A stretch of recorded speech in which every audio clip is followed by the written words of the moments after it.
ओम नमः शिवाय। हर हर महादेव। आज कार्तिक मास के कृष्ण पक्ष की द्वितीय तिथि और बुधवार है। कार्तिक का महीना सब महीनों में बहुत ही पवित्र माना जाता है। इसी महीने में भगवान श्री हरि विष्णु योग निद्रा से जागते हैं।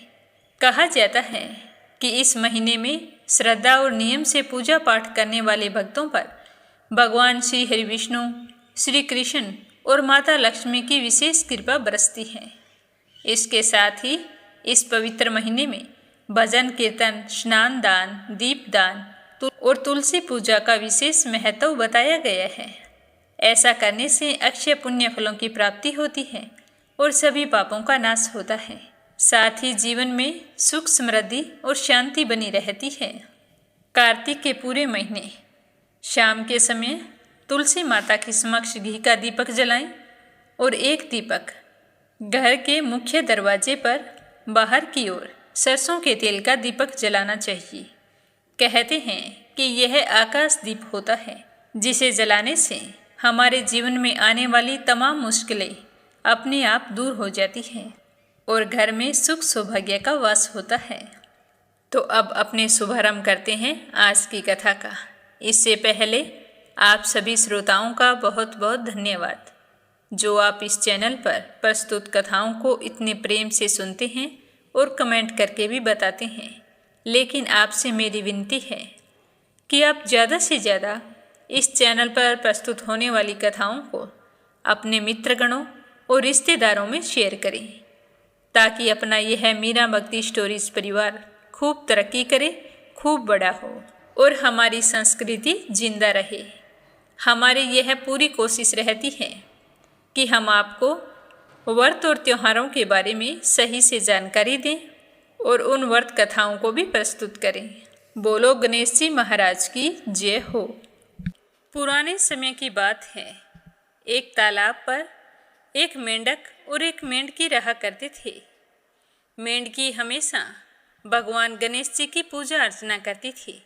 वह सुबह जल्दी उठती और तालाब में स्नान करके पाल पर आकर बैठ जाती और सवा पहर दिन चढ़ने तक गणेश जी भगवान का नाम जपती रहती। जब तक वह गणेश जी भगवान की पूजा करती, तब तक वो कुछ नहीं खाती। पूजा समाप्त होने के बाद ही कुछ खाती थी। तो यह देखकर मेंढक को बहुत ही गुस्सा आता था।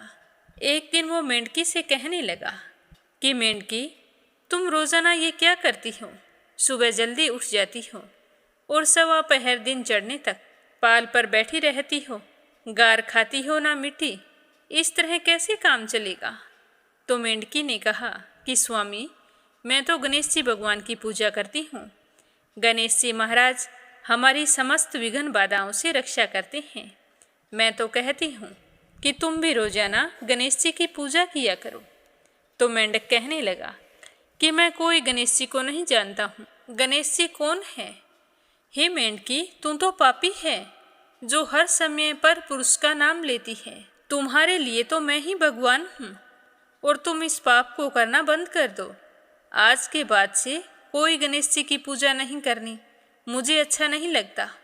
तो इस तरह मेंढक के मना करने पर मेंढकी बहुत ही दुखी हुई और सोचने लगी कि पति परमेश्वर की बात नहीं मानी तो ये भी गलत होगा।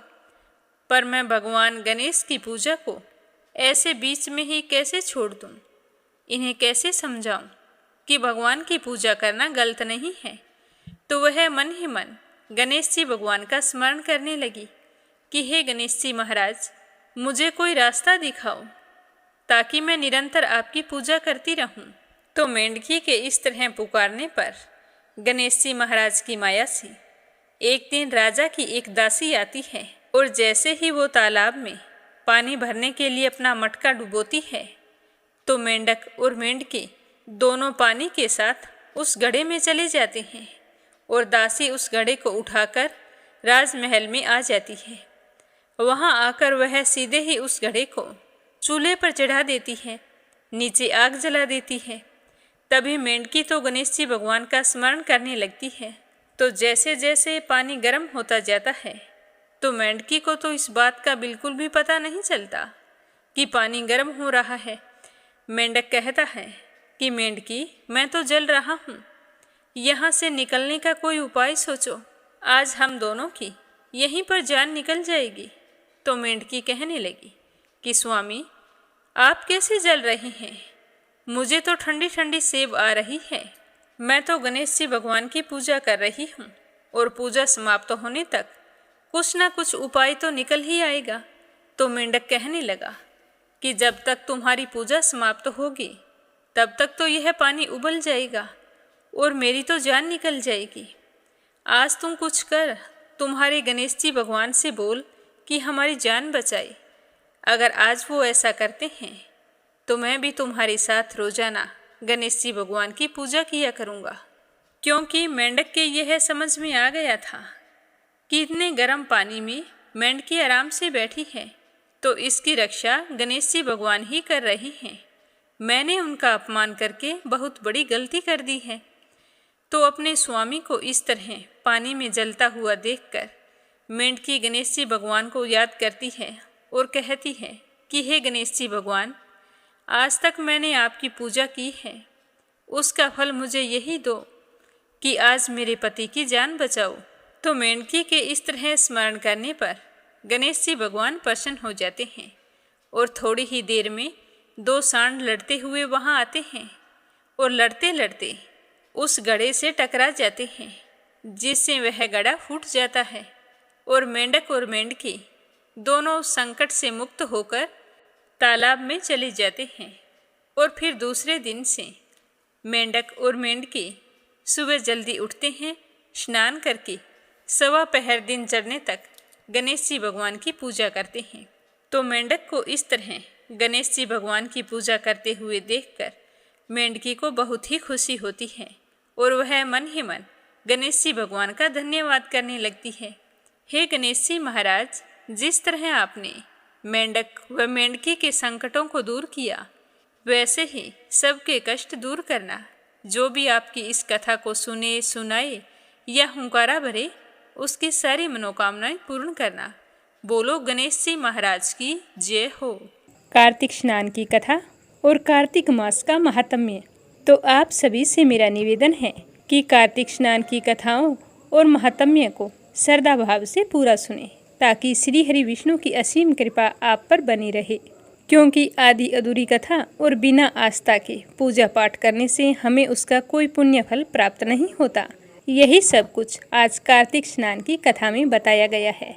कथा शुरू करने से पहले कमेंट बॉक्स में लक्ष्मीपति नारायण के अनंत स्वरूपों की जय हो जरूर लिखें और मीरा भक्ति स्टोरीज चैनल को सब्सक्राइब करते हुए इस वीडियो को ज़्यादा से ज़्यादा शेयर करें।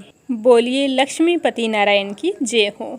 किसी गांव में एक बूढ़ी माई रहती थी। उसके परिवार में एक बेटा और एक बहू भी साथ रहते थे। वह बुढ़िया बहुत ही धार्मिक विचारों वाली थी, हमेशा धर्म कर्म में रुचि रखती। सुबह जल्दी उठकर स्नान करना और उसके बाद में सबसे पहले तुलसी माता की पूजा करना उसका नियम था। वह हर साल कार्तिक स्नान किया करती थी। तो एक समय की बात है, कार्तिक का महीना आया तो बुढ़िया ने अपने बेटे से कहा कि बेटा, मैं कार्तिक स्नान के लिए गंगा जी जाऊंगी और 1 महीने वहीं पर रहकर स्नान करूंगी। तो अपनी माँ की बात सुनकर बेटे ने अपनी पत्नी से कहा कि माँ कार्तिक स्नान के लिए गंगा जी जा रही है और 1 महीना वहीं पर रहेगी, तो तुम ऐसा करो 30 लड्डू बनाकर एक डिब्बे में रख देना। रोज़ाना स्नान और पूजा पाठ करने के बाद में माँ आराम से वो लड्डू खा लेगी। तो यह सुनते ही उसकी बहू को गुस्सा आ गया। उसने अपने पति को कुछ नहीं कहा, बोली ठीक है रख दूंगी। तो बुढ़िया अपने जाने के लिए कुछ ज़रूरी सामान और कपड़े वगैरह रखे तो बहू ने लाकर एक डिब्बा दे दिया और कहा कि लो माँ जी, आपके बेटे ने कहा है तो मैंने आपके लिए ला दिया। तो ना उसने कहा कि इसके अंदर कुछ नहीं है, आपके बेटे ने तो लड्डू बनाने को कहा था, पर मैं तो खाली डिब्बा लेकर आई हूँ। वो चुपचाप अपनी सास को वह डिब्बा पकड़ाकर चली गई। तो उसकी सास बहुत ही प्रसन्न होते हुए खुशी खुशी वो डब्बा अपनी थैले में रख लिया और अपने बेटे के साथ चल दी।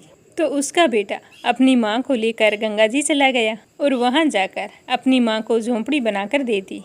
तो वह झोंपड़ी में रहने लगी। और उसका बेटा वापस घर आ गया। अपनी माँ से कह कर आया था कि माँ, जब महीना पूरा होगा तो मैं तुम्हें लेने के लिए आऊँगा। तो बुढ़िया सुबह जल्दी उठी, उठकर स्नान किया, तुलसी माता की पूजा की और उसके बाद में जो बहू ने खाली डिब्बा दिया था उसे लेकर बैठ गई। जैसे ही बुढ़िया ने उस डिब्बे को खोला तो वो तो सचमुच लड्डुओं से भरा था। तो यह देखकर बुढ़िया बहुत ही खुश हुई और कहने लगी कि मेरी बहू कितनी अच्छी है, मेरा कितना ख्याल रखती है। यह सोचती हुई जैसे ही वो लड्डू निकाल कर खाने लगी तो हनुमान जी वहाँ पर बंदर के रूप में आकर सामने बैठ गए और बूढ़ी माई से लड्डू मांगने लगे। कहने लगे कि मुझे तो बहुत जोरों की भूख लगी है। तो बुढ़िया ने खुशी खुशी वह लड्डू हनुमान जी के रूप में आए बंदर को दे दिया। उसने उस लड्डू को खा लिया। अब उस बंदर का तो रोजाना का नियम बन गया, जैसे ही बुढ़िया लड्डू खाने बैठती तो सामने आकर बैठ जाती, तो बुढ़िया लड्डू उसे दे देती। तो इस तरह बंदर के रूप में आकर हनुमान जी ने 30 दिनों तक बुढ़िया के सारे लड्डू खा लिए। जैसे ही कार्तिक का महीना समाप्त हुआ और बुढ़िया वापस जाने के लिए तैयार हो रही थी तो हनुमान जी वहाँ पर प्रकट हो गए और उन्होंने बुढ़िया की उस कुटिया की जगह एक सुंदर महल खड़ा कर दिया। अब तो बुढ़िया का पूरा महल धन दौलत से भर गया, उसकी काया निरोगी हो गई, अन्न धन से उसका महल भर गया। जैसे ही उसका बेटा उसे लेने के लिए आया तो वो देखने लगा कि मेरी माँ को मैं यहाँ पर झोंपड़ी में छोड़कर गया था, यहाँ पर तो ना माँ दिखाई दे रही है और ना झोंपड़ी दिखाई दे रही है। तो उसने अड़ोसियों पड़ोसियों से पूछा कि मैं 1 महीने पहले मेरी माँ को यहाँ पर छोड़कर गया था, वो कहाँ गई? तो सारे लोग कहने लगे कि इस महल के अंदर ही तुम्हारी माँ रहती है, उनकी तो धर्म कर्म में खूब रुचि थी, तो यह सब कुछ उसे भगवान ने दिया है। तो यह देखकर बेटा बहुत ही खुश हुआ और अपनी माँ के पास जाकर चरण स्पर्श करके कहने लगा कि माँ, मैंने तो आपको पहचाना ही नहीं, आप पर तो सचमुच भगवान की कृपा हुई है। और कहने लगा कि हे कार्तिक के दामोदर, मेरी माँ की सदैव रक्षा करना। अब वह खूब सारे धन धान्य के साथ अपनी माँ को वापस ले आया। जैसे ही वो अपने घर में गए तो उसकी पत्नी ने माँ बेटे को देखा तो उसके गुस्से का कोई ठिकाना नहीं रहा। वह अपनी सास को इतनी धनी और सुखी देखकर जल भुन गई और मन ही मन सोचने लगी कि अगले साल मैं भी मेरी माँ को कार्तिक स्नान के लिए भेजूंगी। इस बुढ़ी की तरह मेरी माँ भी धनवान हो जाएगी। उस नासमझ के मन में यह बात नहीं आ रही थी कि यह बुढ़ी नहीं तेरी सास है और इसके पास जो धन है वो तुम्हें ही काम आने वाला है। पर उसने अपनी मूर्खता के चलते 1 साल तक इंतजार किया और जैसे ही कार्तिक का महीना आया तो अपनी माँ को संदेशा भिजवाया कि माँ, तुम तैयार हो जाओ, कार्तिक स्नान के लिए गंगा जी जाना है। और अपनी माँ के लिए खूब सारे घी और मेवे डालकर लड्डू बना दिए और कहा कि माँ, यह पूरा का पूरा डब्बा लड्डुओं से भरा है, रोजाना पूजा पाठ करने के बाद में लड्डू खा लेना। तो उसकी माँ लड्डू देखकर तो बहुत खुश हुई, पर उसका कार्तिक स्नान का कोई मन नहीं था। अनमने मन से वह अपने दामाद के साथ गंगा जी चली गई। वहाँ जाने पर उसके दामाद ने झोंपड़ी बना दी और कहा कि सासू माँ, अब आप यहीं पर रहिए, मैं 1 महीने बाद आपको लेने के लिए आऊँगा। यह कहकर उसका दामाद तो घर आ गया और बुढ़िया उसी समय एक लड्डू खाकर सो गई। दूसरे दिन चढ़ने पर उठी, उठते ही फिर लड्डू खाया। जैसे ही वो लड्डू खाने लगी तो हनुमान जी बंदर के रूप में आकर वहाँ पर बैठ गए। तो उसने बंदर के रूप में आए हनुमान जी बाबा को पत्थर मारकर भगा दिया और कहने लगी कि लड्डुओं से तो मेरा ही पेट नहीं भरता और मैं तुम्हें कैसे दे दूँ। अब उसका तो रोजाना यही नियम था, हनुमान जी आकर बैठते तो वो पत्थर मारकर भगा देती और खुद दिन में 4 बार लड्डू खाती और फिर वापस सो जाती, कोई पूजा पाठ नहीं करती। ऐसा करते करते कार्तिक का महीना समाप्त हो गया तो हनुमान जी फिर से प्रकट हुए और बहू की माँ की जो झोंपड़ी थी उसे कूड़े करकट में बदल दिया और उसकी माँ को वहाँ पर डुक्कर बनाकर बैठा दिया। अब कार्तिक का महीना समाप्त होते ही बहू ने अपने पति से कहा कि तुम जल्दी जाओ, मेरी माँ इंतजार कर रही होगी, मेरी माँ को गाजे बाजे के साथ लेके आना। तो अपनी पत्नी के कहे अनुसार वह गाजे बाजे लेकर अपनी सास को लेने के लिए गंगा जी चला गया। आगे जाकर देखता है कि कुटिया की जगह तो एक कूड़े कचरे का ढेर है और उस पर उसकी सास डुक्कर बनकर बैठी है। तो वह अड़ोसियों पड़ोसियों से पूछने लगा कि मैं मेरी सास को 1 महीने पहले यहाँ झोंपड़ी बनाकर छोड़ के गया था, अब यहाँ पर कोई दिखाई नहीं दे रहा। झोंपड़ी की जगह कूड़े कचरे का ढेर लगा हुआ है। तो अड़ोसी पड़ोसी कहने लगे कि जो कचरे के ढेर पर डुक्कर बैठी है वही तुम्हारी सास है। तुम यहाँ पर छोड़ के गए थे, तब से दिन में 4 बार तो भोजन करती थी और सारा दिन सोई रहती थी। तुम्हारी सास ने सुबह जल्दी उठकर तो क्या पूरे कार्तिक महीने स्नान ही नहीं किया। जब इनका मन ही नहीं था तो आप यहाँ क्यों छोड़ के गए थे। तो बेचारा क्या कहता, मन ही मन सोचने लगा कि पत्नी का आदेश था, अगर नहीं छोड़कर जाता तो 2 वक्त की रोटी से भी चला जाता। तो वह डुक्कर बनी सास को लेकर घर के लिए रवाना हो गया और घर पर उसकी पत्नी अपनी माँ का बड़ी ही बेसब्री से इंतजार कर रही थी कि मेरी माँ आएगी और खूब सारा धन लेकर आएगी। लेकिन ये क्या, पतिदेव आए तो अकेले निराश और साथ में डुक्कर बनी हुई उसकी माँ। तो अपनी माँ की हालत देखकर उसे बड़ा ही दुख हुआ। वह अपने पति से कहने लगी कि मेरी माँ की ये हालत कैसे हुई। तो उसका पति कहने लगा कि तुम्हारी माँ की धर्म कर्म में कोई रुचि नहीं थी, तो आपने कार्तिक स्नान के लिए भेजा ही क्यों। तो वो कहने लगी कि मुझे क्या पता था, मैं तो सोच रही थी कि मेरी माँ भी बेचारी धनवान हो जाएगी, पर मेरी माँ तो आगे से ही गई, अब ये सही कैसे होगी। यह सोचते हुए दोनों पति पत्नी विद्वान पंडितों के पास गए। जाकर उसने पूछा कि पंडित जी, मेरी सास कार्तिक स्नान करने गई थी तो वो तो धनवान बनकर आई थी, और अब की बार मेरी सास को कार्तिक स्नान के लिए मैं छोड़कर आया था। जब मैं 1 महीने बाद उन्हें लेने के लिए गया तो झोंपड़ी की जगह कचरे का ढेर था और उसके ऊपर मेरी सास डुक्कर बनी बैठी थी। तो आप बताइए कि इसका क्या कारण हो सकता है।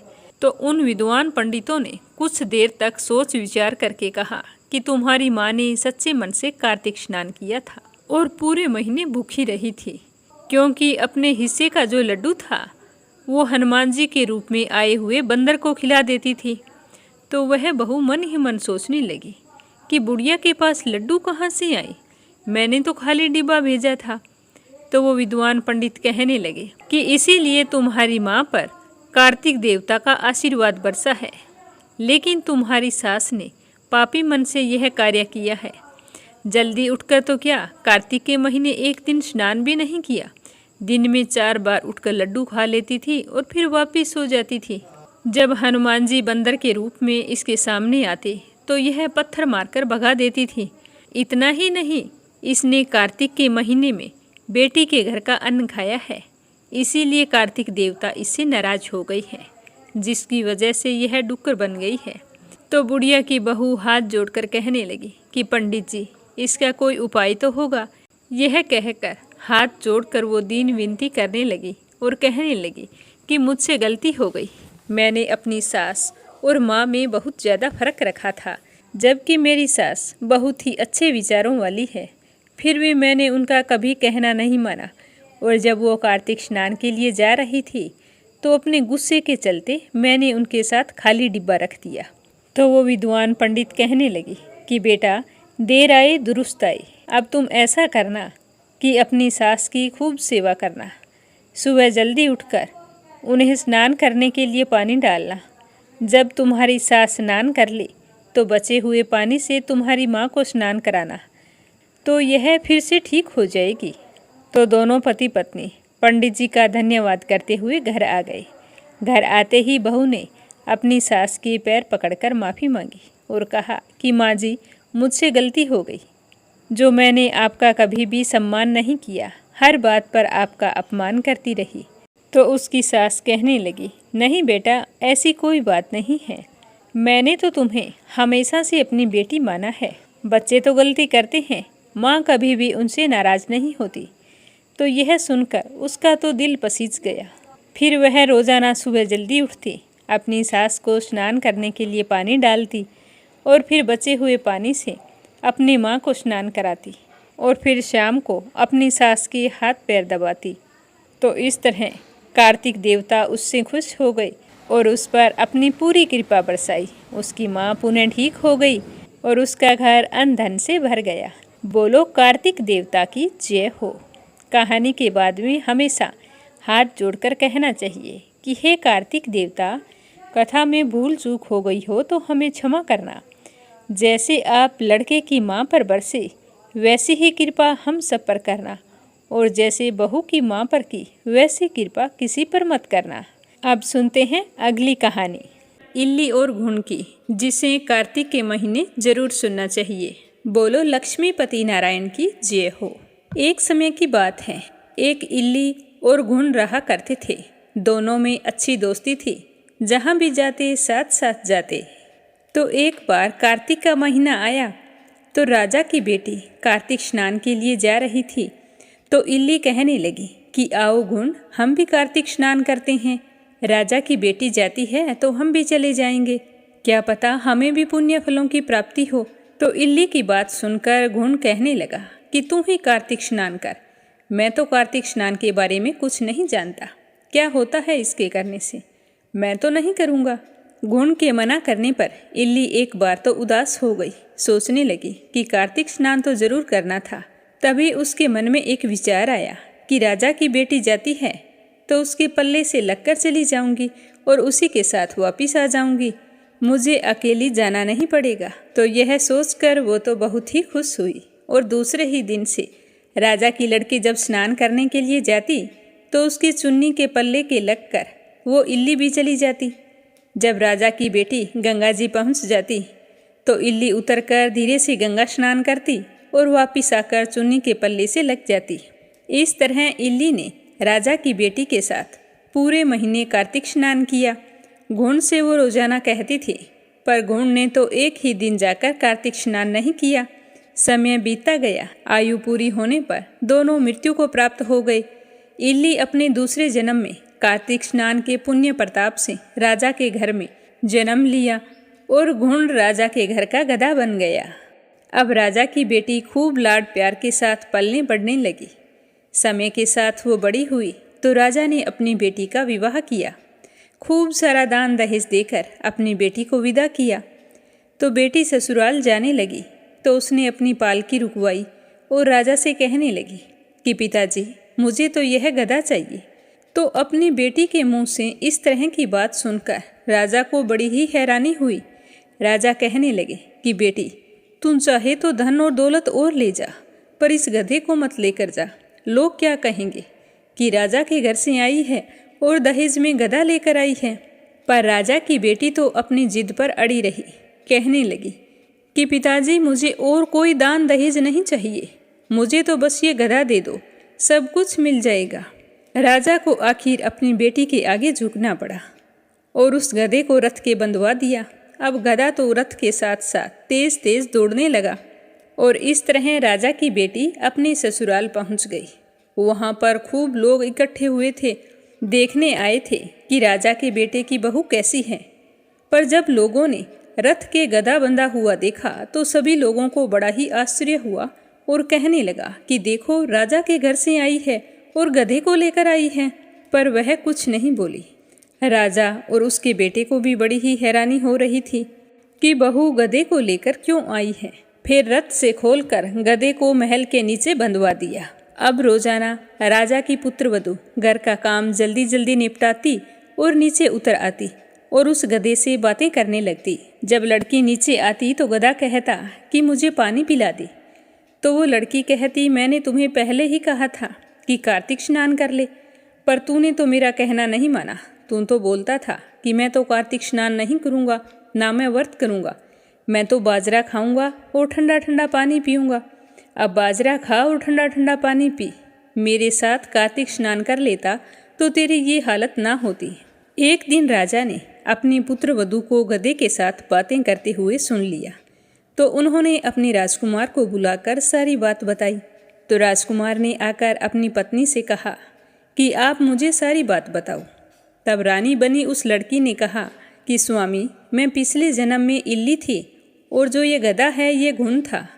तब मैंने इससे कहा था कि कार्तिक स्नान कर ले, पर वो नहीं माना और मैं राजा की लड़की के पल्ले से लगकर पूरे महीने कार्तिक स्नान किया था, तो कार्तिक स्नान के पुण्य प्रताप से राजा के घर में जन्म लिया और राजा के घर में ही बहू बनकर आई हूँ। तब राजा के बेटे ने सुना कि कार्तिक स्नान का इतना पुण्य प्रताप होता है, तो उसने अपने पिताजी को कार्तिक स्नान के पुण्य फल के बारे में बताया और कहा कि पिताजी, आप हमें आज्ञा दें कि हर साल हम दोनों पति पत्नी जोड़े से कार्तिक स्नान करें। तो राजा अपने बेटे की बात सुनकर बहुत ही खुश हुए और उन्हें कार्तिक स्नान करने की इजाज़त दे दी। फिर राजा का बेटा और उसकी पत्नी हर साल कार्तिक के महीने गंगा जी जाकर कार्तिक स्नान किया करते थे और फिर पंडितों को भोजन करवाकर खूब दान पुण्य भी करते थे। तो राजा ने सारी नगरी में कहला दिया कि जिस तरह मेरे बेटे और बहू कार्तिक स्नान करते हैं, उसी तरह सारी नगरी के लोग कार्तिक स्नान करें। तो सारे लोगों ने अपने राजा की आज्ञा मानकर कार्तिक स्नान किया और स्नान किया हुआ पानी उस घुन पे डाला जो गधा बना हुआ था, जिससे वह मोक्ष को प्राप्त हुआ। हे कार्तिक भगवान, कार्तिक स्नान का जैसा पुण्य फल आपने इल्ली को दिया, वैसा सबको देना। जो भी कार्तिक स्नान करके आपकी इस कथा को श्रद्धा भाव से सुने, उसकी सारी मनोकामनाएं पूर्ण करना। अब सुनते हैं कार्तिक मास में सुनी जाने वाली धर्मराज जी की कहानी। किसी गांव में एक बुढ़िया रहती थी। वह बहुत ही नियम धर्म से व्रत रखा करती थी। एक दिन भगवान के घर से यमदूत उसे लेने के लिए आ गए और वह उनके साथ चल पड़ी। चलते चलते एक गहरी नदी के पास पहुंची तो यमदूत बोले कि माई, तुमने गौदान किया है या नहीं? तो बुढ़िया ने उनकी बात सुनकर मन ही मन पूरी श्रद्धा से गाय का ध्यान किया तो वह तुरंत उनके समक्ष आ गई और बुढ़िया उस गाय की पूंछ पकड़कर नदी पार कर गई। फिर वह बड़ी ही खुशी से यमदूतों के साथ आगे बढ़ने लगी तो सामने काले कुत्ते आ गए। तो यमदूत कहने लगे कि माई, अपने जीवन में कभी कुत्तों को खाना दिया है? तो बुढ़िया ने मन ही मन कुत्तों का ध्यान किया तो वे रास्ते से चले गए। तो यह देखकर बूढ़ी माई अत्यंत ही प्रसन्न हुई और आगे बढ़ने लगी। तो रास्ते में कौवे मिले, वे उस बुढ़िया के सिर में चोंच मारने लगे। तो यमदूत कहने लगे कि ब्राह्मण की बेटी के सिर में कभी तेल लगाया था? तो बुढ़िया ने ब्राह्मण की बेटी का ध्यान किया तो कौवे ने चोंच मारनी बंद कर दी। तो बूढ़ी माई अपने पुण्य प्रताप को याद करती हुई आगे बढ़ने लगी। थोड़ी दूरी पर चलने पर बूढ़ी माई के पैरों में कांटे चुभने लगे तो वो कहने लगी कि मेरे पैरों में कांटे चुभ रहे हैं। तो यमदूत बोले कि कभी खड़ाऊ आदि का दान किया है? तो बुढ़िया ने खड़ाऊ का ध्यान किया तो खड़ाऊ उसके पैरों में आ गई। तो उसने खुशी से खड़ाऊ पहने और यमदूतों के साथ चल पड़ी। इस तरह बुढ़िया माई आगे बढ़ी तो चित्रगुप्त जी ने यमराज से कहा कि आप किसे लेकर आए हो? तो यमराज बोले कि एक बुढ़िया को लेकर आए हैं। उसने दान धर्म तो बहुत किए हैं, लेकिन धर्मराज जी का कुछ नहीं किया है, इसीलिए इसके आगे द्वार बंद हैं। तो सारी बात सुनने के बाद बुढ़िया कहने लगी कि महाराज, मुझे धर्मराज जी के बारे में कुछ नहीं पता था। आप मुझे 7 दिन की मोहलत दें और वापस धरती पर भेज दें। मैं धर्मराज जी का व्रत और उद्यापन करके वापस लौट आऊँगी। तो सारी विधि जानकर बुढ़िया माई फिर से धरती पर अपने गांव में आ गई। तो गांव वाले उसे संस्कार के लिए ले जाने वाले थे। तभी वह बुढ़िया अचानक से उठकर बैठ गई और हरे राम कहने लगी। तो सारे गांव वाले डर के मारे भागने लगे, कहने लगे कि भूतनी आ गई है। तो वह कहने लगी कि मैं कोई भूतनी नहीं हूँ, मैं तो भगवान के घर से वापस आई हूँ। फिर बुढ़िया माई ने सारे गांव वालों को और अपने बेटे बहू को धर्मराज से हुई बातचीत के बारे में बताया और कहा कि अब मैं 7 दिन तक यहीं पर रहूंगी, धर्मराज जी के व्रत करूंगी और उद्यापन करके फिर वापस चली जाऊंगी, जिससे मुझे परलोक में जगह मिलेगी। तो बुढ़िया की बात सुनकर उसके बेटे बहू ने अपनी माँ के लिए पूजा पाठ की सारी सामग्री एकत्रित कर दी और कहा कि माँ, आप धर्मराज जी के व्रत खुशी से करो और फिर आप उद्यापन के लिए जो कुछ चाहिए वो हमें बता देना। पर जब बुढ़िया माई कहानी कहती तो अपने बेटे बहू को पास बैठा लेती, पर वो कहानी का हुंकारा नहीं भरते। बेटे बहू के साथ साथ वहाँ पर उनकी एक पड़ोसन भी बैठी रहती थी, जो सारी कहानी के दौरान हुंकारे भरती थी। इस तरह करते करते 7 दिन पूरे हो गए। बुढ़िया माई ने पूजा व्रत और उद्यापन कर दिया। तो फिर धर्मराज जी बुढ़िया को लेने के लिए विमान भेजते हैं। स्वर्ग से विमान आया देखकर बेटे बहू और सारे गांव वाले हैरान हो जाते हैं और भाग कर आते हैं। कहते हैं कि बुढ़िया माई, हम भी तुम्हारे साथ स्वर्ग जाएंगे। तो बुढ़िया कहने लगी कि तुम स्वर्ग कैसे जा सकते हो? तुमने मेरी कहानी का कभी भी हुंकारा नहीं भरा। मेरी कहानी का हुंकारा तो केवल पड़ोसन ने भरा है, तो इसीलिए वह मेरे साथ जाएगी। तो सारे गांव वाले बुढ़िया से धर्मराज जी की कहानी दोबारा सुनाने का आग्रह करने लगे। तो बुढ़िया माई पूरे श्रद्धा भाव से उन्हें कथा सुनाती है। तो अब की बार कथा सुनते समय उसके बेटे बहू और सारे गांव वाले हुंकारा भरते हैं और बुढ़िया माई के साथ विमान में बैठकर स्वर्ग लोक को जाते हैं। तो धर्मराज जी कहते हैं कि मैंने तो विमान केवल बुढ़िया को लाने के लिए भेजा था। तो बूढ़ी माई कहती है कि हे धर्मराज, मैंने जो भी पुण्य किए हैं उनमें से आधा भाग आप गांव वालों को दे दो। इस तरह से धर्मराज जी ने सारे ग्रामवासियों और बुढ़िया माई के बेटे बहू को स्वर्ग में रहने के लिए जगह दे दी और सारे के सारे स्वर्ग लोक का सुख भोगने लगे। हे धर्मराज महाराज, जैसे आपने धर्मराज जी की कथा सुनने से बुढ़िया माई सारे गांव वालों के पाप नष्ट करके पुण्य फलों की प्राप्ति की, स्वर्ग में वास दिया, वैसा सबको देना। कहानी कहने वाले को, सुनने वाले को और हुंकारा भरने वाले को, सभी को देना। बोलो धर्मराज जी की जय हो। अब अपने सुनते हैं कार्तिक व्रत के पुण्यदान से एक राक्षसी का उद्धार। नारद जी कहते हैं कि कार्तिक के उदापन में तुलसी के मूल प्रदेश में भगवान विष्णु की पूजा की जाती है, क्योंकि वह उन्हें अधिक प्रीति प्रदान करने वाली मानी गई है। हे राजन, जिसके घर में तुलसी वन है वही घर तीर्थ स्वरूप है। वहाँ यमराज के दूत कभी नहीं आते। तुलसी का वन सदा सब पापों का नाश करने वाला तथा अभिष्ट कामनाओं को देने वाला है।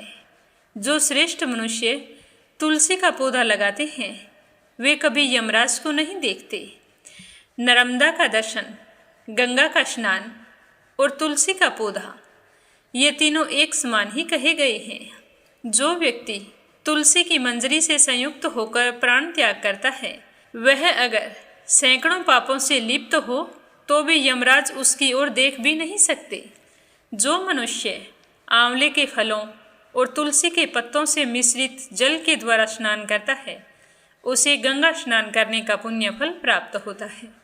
पूर्व काल की बात है कि साहल्य पर्वत पर एक करवीरपुर में धर्मदत्त नाम से विख्यात कोई धर्मज्ञ ब्राह्मण रहते थे।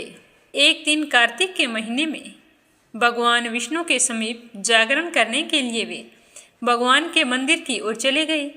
उस समय एक पहर की रात बाकी थी।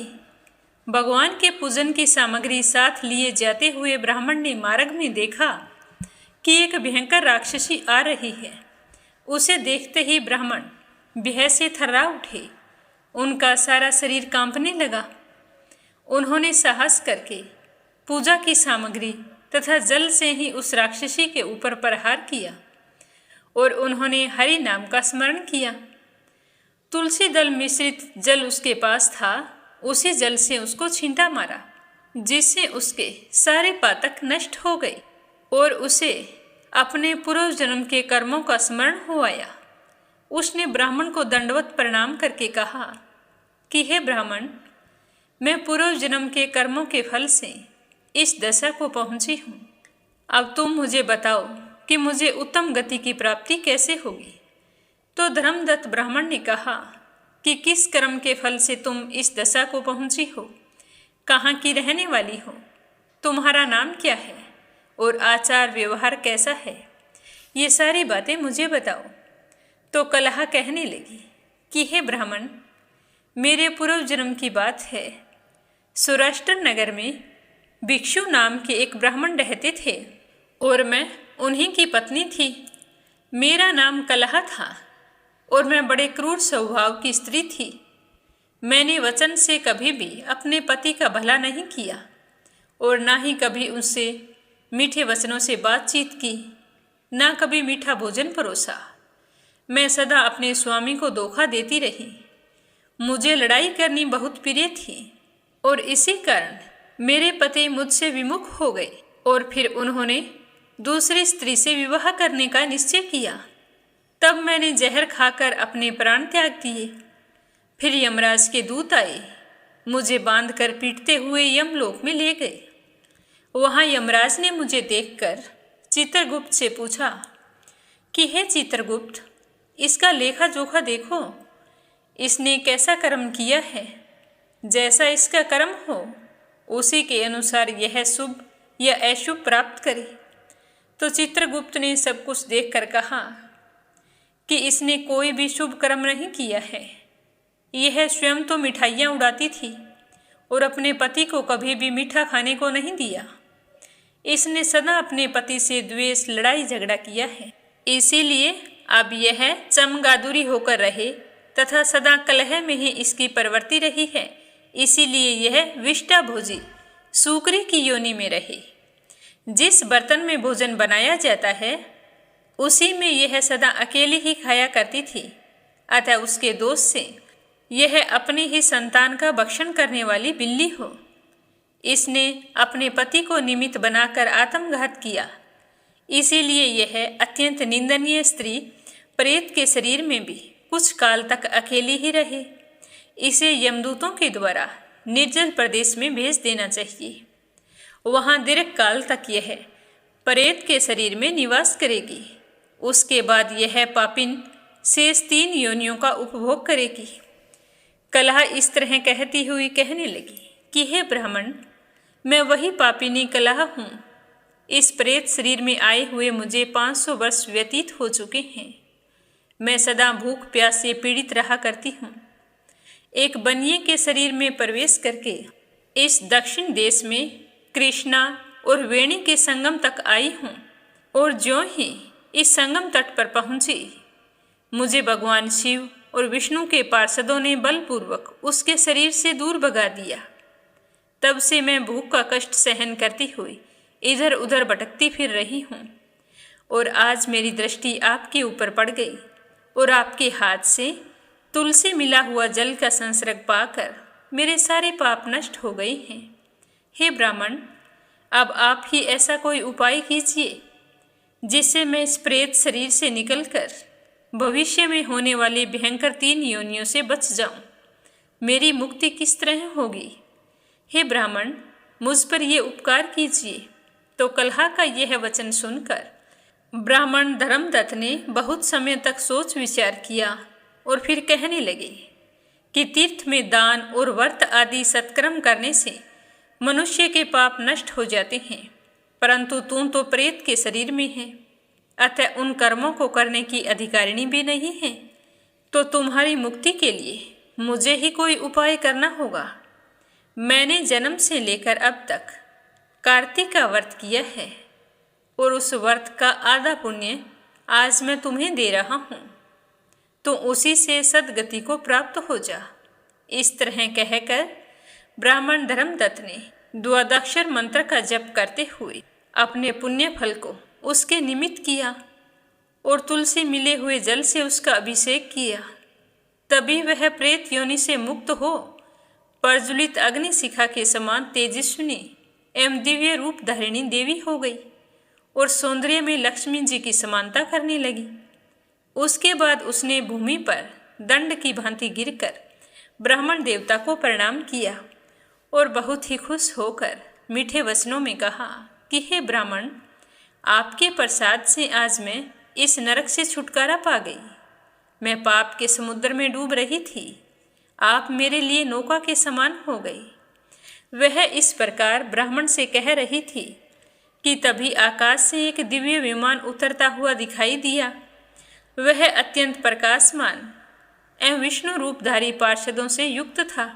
विमान के द्वार पर खड़े हुए पुण्यशील और सुशील ने उस देवी को उठाकर श्रेष्ठ विमान पर चढ़ा लिया। तब धर्मदत्त ने बड़े विस्मय के साथ उस विमान को देखा और विष्णु रूपधारी पार्षदों को देखकर साष्टांग प्रणाम किया। पुण्यशील और सुशील ने फिर प्रणाम करने वाले ब्राह्मण को भी उठा लिया और उसकी सराहना करते हुए कहा कि हे द्विजश्रेष्ठ, तुम्हें साधुवाद है, क्योंकि तुम सदा भगवान विष्णु के भजनों में तत्पर रहते हो। दीनों पर दया करते हो, सर्वज्ञ हो तथा भगवान विष्णु के व्रत का पालन करते हो। तुमने बचपन से लेकर अब तक जो कार्तिक व्रत का अनुष्ठान किया है, उसके आधे भाग का दान करने से तुम्हें दुगना पुण्य फल प्राप्त हुआ है और इसके सैकड़ों जन्मों के पाप नष्ट हो गए हैं। अब यह बैकुंठ धाम में ले जाई जा रही है और तुम भी इस जन्म के अंत में अपनी दोनों स्त्रियों के साथ भगवान विष्णु के बैकुंठ धाम में जाओगे। हे धर्मदत्त, जिन्होंने तुम्हारे समान भक्तिपूर्वक भगवान विष्णु की आराधना की है, वे धन्य और कृतकृत्य हैं। इस संसार में उन्हीं का जन्म सफल है। भली भांति आराधना करने पर भगवान विष्णु देहधारी प्राणियों को क्या नहीं देते हैं। उन्होंने ही उत्तानपाद के पुत्र को पूर्व काल में ध्रुव पद पर स्थापित किया। उनके नामों का स्मरण करने मात्र से समस्त जीव सद्गति को प्राप्त होते हैं। पूर्व काल में ग्रहग्रस्त हुआ गजराज उन्हीं के नाम का स्मरण करने से मुक्त हुआ था। तुमने जन्म से लेकर जो भगवान विष्णु को संतुष्ट करने वाले व्रत का अनुष्ठान किया है, उससे बढ़कर ना तो कोई यज्ञ है, ना दान है और ना तीर्थ है। हे विप्रवर, तुम धन्य हो, क्योंकि तुमने जगत गुरु भगवान विष्णु को प्रसन्न करने वाला ऐसा व्रत किया है कि जिसके आधे भाग के फल को पाकर यह स्त्री हमारे साथ भगवान के लोक में जा रही है। हे धर्मदत्त, जो भी मनुष्य कार्तिक के महीने इस संवाद को सुनेगा, वह अपने समस्त पापों से मुक्त होकर अपने जीवन के समस्त सुखों को भोगता हुआ अंत काल में बैकुंठ धाम को जाएगा। बोलो श्री हरि विष्णु भगवान की जय हो। अब अगली कहानी अपने सुनेंगे ग्रहग्रस्त गजराज की। प्रेम से बोलो श्री हरि विष्णु भगवान की जय हो, कार्तिक देवता की जय हो। क्षीर सागर में एक त्रिकुट नाम का एक प्रसिद्ध और श्रेष्ठ पर्वत था। उस पर्वत की ऊंचाई आसमान को छूती थी। उसकी लंबाई चौड़ाई भी काफी दूर तक फैली हुई थी। उस पर्वत के 3 शिखर थे, पहला सोने का, दूसरा चांदी का और तीसरा लोहे का था। इन तीनों की चमक से समुद्र, आकाश और दिशाएं जगमगाती रहती थी। इसके अलावा भी उसकी कई छोटी छोटी चोटियां थी जो रत्न और कीमती धातुओं से बनी हुई थी। सब ओर से समुद्र की लहरें आकर इस पर्वत के निचले भाग से टकराती थी, जिससे ऐसा लगता था कि समुद्र इसके पांव पखार रहा है। पर्वत की तलहटी में तरह तरह के जानवर बसेरा बनाए हुए थे। इसके ऊपर बहुत सारी नदियां और सरोवर भी थे। इसी पर्वतराज त्रिकूट की तराई में एक तपस्वी महात्मा रहते थे। उन महात्मा का नाम था वरुण। महात्मा वरुण ने वहाँ पर एक बहुत सुंदर सा बगीचा बनाया था और उस बगीचे के अंदर अपनी कुटिया बना रखी थी। उस बगीचे का नाम ऋतुमान था। इसमें सब ओर से अत्यंत दिव्य वृक्ष शोभा पा रहे थे, जो हमेशा फल फूलों से लदे रहते थे। इस बगीचे के अंदर एक छोटा सा सरोवर भी था, जिसमें सुंदर सुंदर कमल के फूल खिले रहते थे तथा नाना प्रकार के कुमुद, उत्पल, शतदल कमल अपनी अनूठी छटा बिखराते रहते थे। हंस, चक्रवाक और सारस आदि पक्षी भी झुंड के झुंड वहाँ पर बैठे रहते थे। मछली और कछुओं के खिलवाड़ से कमल के फूल जो हिलते थे, तो उनसे उनका पराग झड़कर सरोवर के जल को और भी अधिक सुगंधित कर देता था। कदम, नरकुल, बैंत, बैन आदि वृक्षों से यह घिरा रहता था। कुंद, कुर्बक, अशोक, सिरस, वन मल्लिका, सोन जूही नाग, हरसिंगार, मल्लिका, सतपतर, माधवी और मोगरा आदि सुंदर सुंदर फूल हर ऋतु में लगे रहते थे, जिसके कारण उस महात्मा की वह बगीचे बहुत ही सुंदर दिखाई देती थी। क्षीर सागर से त्रिकुट पर्वत पर सब कुछ ठीक ठाक चल रहा था, लेकिन एक बार एक ऐसी घटना घट गई जिसे देखकर सभी का कलेजा कांप उठा। इस पर्वत के घोर जंगल में एक विशाल मतवाला हाथी रहता था। वह कई शक्तिशाली हाथियों का सरदार था। उसके पीछे बड़े बड़े हाथियों के झुंड चलते थे। इस हाथी से उसके महान बल के कारण बड़े बड़े हिंसक जानवर डरते थे, लेकिन छोटे जानवर लंगूर, भैंसे, भेड़िए, हिरण, रींछ, कुत्ते, खरगोश वे सारे इसकी छत्र छाया में निर्भय होकर घुमा करते थे, क्योंकि उसके रहते कोई भी हिंसक जानवर उन पर हमला नहीं कर सकता था। वह हाथी बड़ा ही मदमस्त था। उसके सिर के पास से टपकते मद का पान करने के लिए भंवरे उसके पास गूंजते रहते थे। एक दिन की बात है, बड़े जोरों की धूप थी। वह हाथी प्यास से व्याकुल हो उठा और अपने झुंड के साथ उसी सरोवर में उतर पड़ा, जो त्रिकुट की तराई में स्थित था। जल उस समय अत्यंत शीतल और अमृत के समान मधुर था, तो वह गजराज उस जल को अपनी सूंड में भर भर कर जी भर के पिया और उसके बाद सूंड भरकर साथ आई हथनियों को नहलाने लगा और खुद पर भी पानी की बौछार करके अपनी थकान मिटाई। इस तरह ठंडे और शीतल जल में वह हाथी सब कुछ भूल चुका था। वह जल क्रीड़ा का आनंद उठा रहा था। उसे यह पता नहीं था कि उसी सरोवर के अंदर एक बहुत बलवान मगरमच्छ भी रहता है। तो उसी समय मगरमच्छ ने क्रोधित होकर गजराज के पैर को जोरों से पकड़ लिया और उसे खींचकर सरोवर के अंदर ले जाने लगा। उसके पैने दांतों के गड़ने से हाथी को बहुत ही दर्द हो रहा था और उसके पैरों से खून निकल रहा था। उस खून से सरोवर का सारा पानी लाल हो गया। हाथी ने मगरमच्छ के मुख से अपना पैर छुड़ाने की बहुत कोशिश की, लेकिन वह छुड़ा नहीं पा रहा था। उसके साथ आई हथनियाँ बहुत ही चिंतित हो गई। उन सब ने मिलकर हाथी को जल से बाहर खींचने का प्रयास किया, लेकिन वो सफल नहीं हुई। तो वे डर के मारे जोर जोर से चिंगाड़ने लगी। तो उनकी आवाज़ सुनकर दूर दूर से अनेकों हाथी वहाँ पर आ गए। सबने मिलकर हाथी को बाहर निकालना चाहा, लेकिन कोई भी निकालने में कामयाब नहीं हो पाया।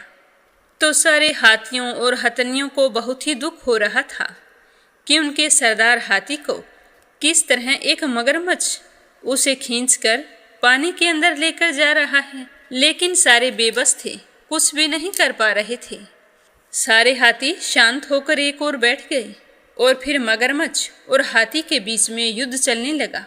दोनों अपने आप में काफ़ी बलशाली थे और हार मानने वाले नहीं थे। तो कभी मगरमच्छ हाथी को खींचकर पानी के अंदर ले जाता, तो कभी हाथी मगरमच्छ को खींचकर पानी के बाहर ले आता। काफ़ी कोशिशों के बाद भी हाथी का पैर मगरमच्छ के मुख से छूट नहीं रहा था, बल्कि उसके दांत हाथी के पैर में और भी गहरे गड़ते जा रहे थे। सरोवर का पानी पूरी तरह से लाल हो गया था। इस तरह हाथी और मगरमच्छ के बीच यह युद्ध कई दिनों तक चलता रहा। अंत में अधिक रक्त बह जाने के कारण हाथी का शरीर स्थिर पड़ने लगा। उसे लगा कि अब वह मगरमच्छ के हाथों परास्त हो जाएगा। उस समय उसे कोई भी उपाय दिखाई नहीं दे रहा था। अपनी मृत्यु को समीप पाकर हाथी को उस समय भगवान नारायण की याद आई, क्योंकि उसने पूर्व जन्म में निरंतर भगवान श्री हरि विष्णु की आराधना की थी। इसीलिए उसे भगवत स्मृति हो गई। तो उसने सब कुछ याद आते ही निश्चय किया कि मैं कराल काल के भय से चराचर प्राणियों के शरण्य सर्वसमर्थ प्रभु की शरण ग्रहण करता हूँ। ऐसा निश्चय करके गजेंद्र अपने मन को एकाग्र करके अपने पूर्व जन्म में सीखे हुए श्रेष्ठ स्त्रोत के द्वारा गजेंद्र मोक्ष की स्तुति करने लगा। उसने एक कमल का फूल तोड़ा और आसमान की ओर इस तरह उठाया जैसे वह उसे भगवान को अर्पित कर रहा हो। अब तक वह मगरमच्छ द्वारा खींचे जाने से सरोवर के मध्य गहरे जल में चला गया था। उसका सूंड का मात्र वही भाग ऊपर बचा था। उस सूंड में उसने लाल कमल का पुष्प पकड़ रखा था और उसे आसमान की ओर उठाकर वह भगवान श्री हरि विष्णु को स्मरण कर रहा था। और वह यह बिल्कुल भूल चुका था कि वह कितना शक्तिशाली है। अपने आप को ऐसा ही समझकर उसने नारायण को पुकारा तो भगवान नारायण समझ गए कि आज मेरे भक्त के मन से शक्ति का अहंकार जाता रहा और वह पूरी तरह से मेरा शरणागत है और वह इस समय मेरे अलावा और किसी को नहीं पुकार रहा है। उसकी एकमात्र बुद्धि मुझे में लगी हुई है। तो भगवान श्री हरि विष्णु गरुड़ पर सवार होकर चक्कर धारण किए हुए सरोवर के किनारे पहुंच गए।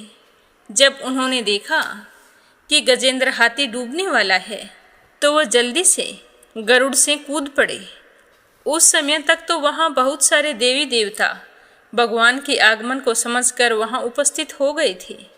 सभी के देखते ही देखते भगवान ने हाथी और गजेंद्र को एक क्षण में ही सरोवर से खींचकर बाहर निकाल दिया। तो यह देखकर देवताओं को बड़ा ही आश्चर्य हुआ। तभी विष्णु जी के चक्कर ने गराह का मुंह फाड़ दिया और हाथी का पैर बाहर निकल आया। उसे किसी तरह की कोई क्षति नहीं पहुंची। वह मगरमच्छ सबके देखते ही देखते तड़प कर मर गया और हाथी भगवान की कृपा दृष्टि से पहले की तरह स्वस्थ हो गया। तो ब्राह्मण आदि देवगण श्री हरि विष्णु भगवान की प्रशंसा करते हुए उनके ऊपर फूलों की वर्षा करने लगे। सिद्ध और ऋषि महर्षि पर ब्रह्मा भगवान विष्णु का गुणगान करने लगे और सबके देखते ही देखते वह मगरमच्छ दिव्य शरीरधारी हो गया। उसने भगवान विष्णु के चरणों में अपना सिर रखकर प्रणाम किया और भगवान विष्णु के गुणों की प्रशंसा करने लगा। और भगवान का स्पर्श पाते ही वह पाप से मुक्त होकर अभिशप्त गंधर्व ने प्रभु की परिक्रमा की और उनके त्रिलोकीय वंदित चरण कमलों में प्रणाम करके अपने लोक को चला गया। भगवान विष्णु ने हाथी का उद्धार करके उसे अपना पार्षद बना लिया। गंधर्व सिद्ध और देवगण उनकी लीला का गान करने लगे।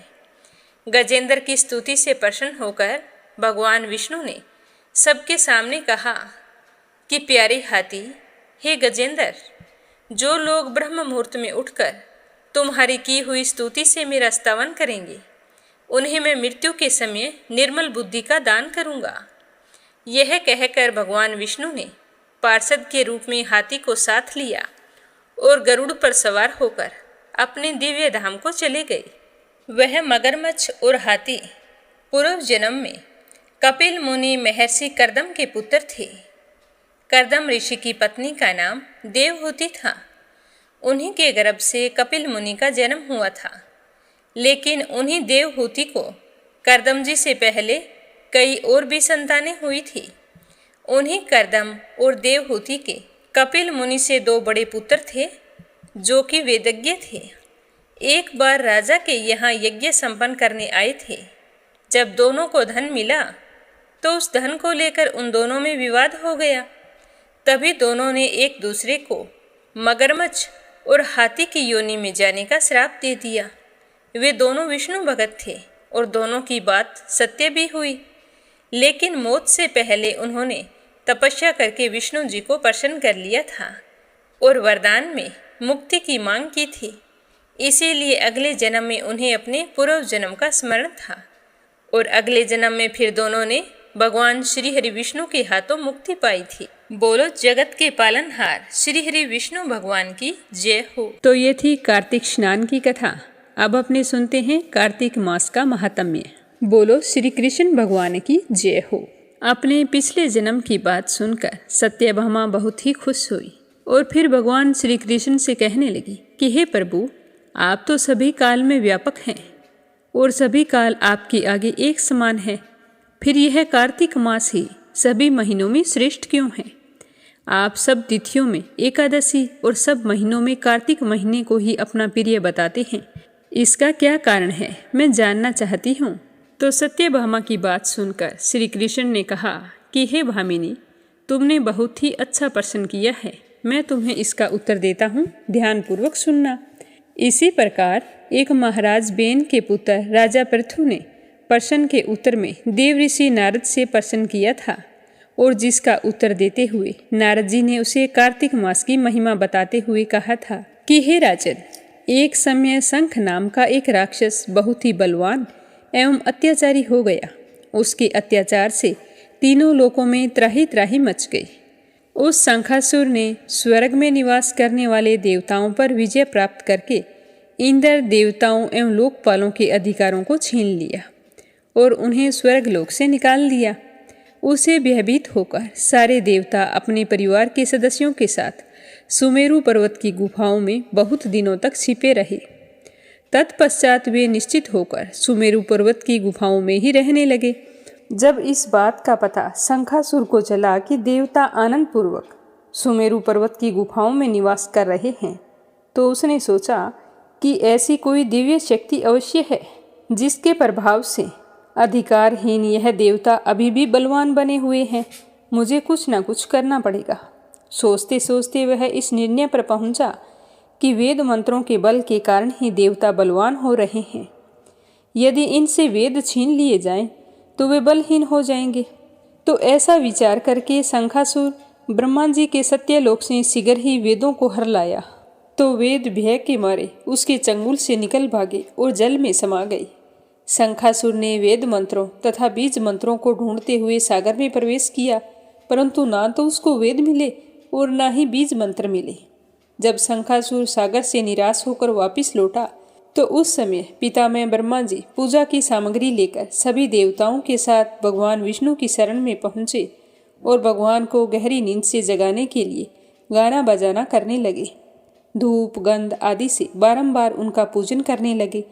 धूप दीप नैवेद्य आदि अर्पित किए जाने पर भगवान की निद्रा टूटी, तो वह देवताओं सहित ब्रह्मा जी को अपना पूजन करते हुए देखकर बहुत ही प्रसन्न हुए और कहने लगे कि मैं आप लोगों के इस कीर्तन एवं मंगलाचरण से बहुत ही प्रसन्न हूँ। आप अपना अभीष्ट वरदान मांगिए, मैं आपको अवश्य प्रदान करूँगा।